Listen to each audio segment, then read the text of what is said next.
It's April 1st. I just finished Peter Pan. That's not an April Fool's joke.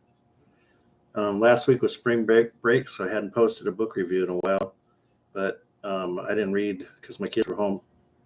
This is J.M. Barrie's Peter Pan, which most of you know, the cartoon and the plays and the things from Disney, but this is the source of all that.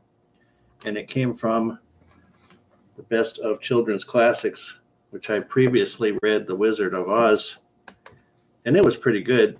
There was a lot of violence in there that I had not seen in the movie. It was surprising. And likewise, this was quite controversial in many ways.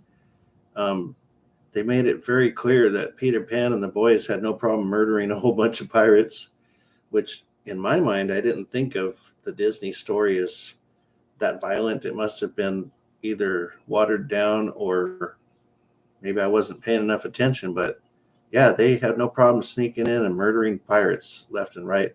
And you think that Neverland is some idyllic paradise, and apparently it wasn't. There's a lot of fighting going on there, and there's redskins there that aren't treated very fairly according to this book. They're stereotyped pretty badly, and there's all kinds of warring factions on the island, groups that don't get along. And I kept thinking, well, why would any kid want to be here? It didn't sound very fun. You'd think that they'd be there and living forever because Peter Pan, you know, by the story that we all know, goes on and on and on and on. But there's a lot of them that didn't. They died. So it didn't sound like that great of a place, really. The best part of the book is the end.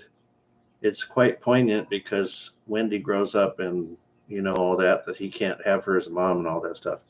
That was probably the most touching part of the whole thing. But like I said, it was quite violent. Trying to poison people and cut people's heads off and all kinds of stuff. Like I said, there was violence in Wizard of Oz, but this was worse. And I got the impression, maybe someone can comment and let me know if this is right. I think this was written in 1911. And I'm not sure how long after the mutinies occurred in the Caribbean, which we all know Pirates of the Caribbean. But if you go into the history, there was some bad dudes for a spell kind of revolting against England. This almost seemed like a propaganda book to keep children from being inspired by the real life pirates, is the impression I got of this. And I almost wondered if the British government participated in the creation of part of that, because it was basically like a cautionary tale of what happens to pirates. And it seemed like the kingdom was pretty worried about a lot of those pirateers taking over and kind of messing up their kingdom, perhaps. And this might have been used for the next generation of kids to quell their interest in that kind of lifestyle or whatever. I haven't looked that up to see if that's true, but if I'm going to after I make this video. It's an interesting angle at this.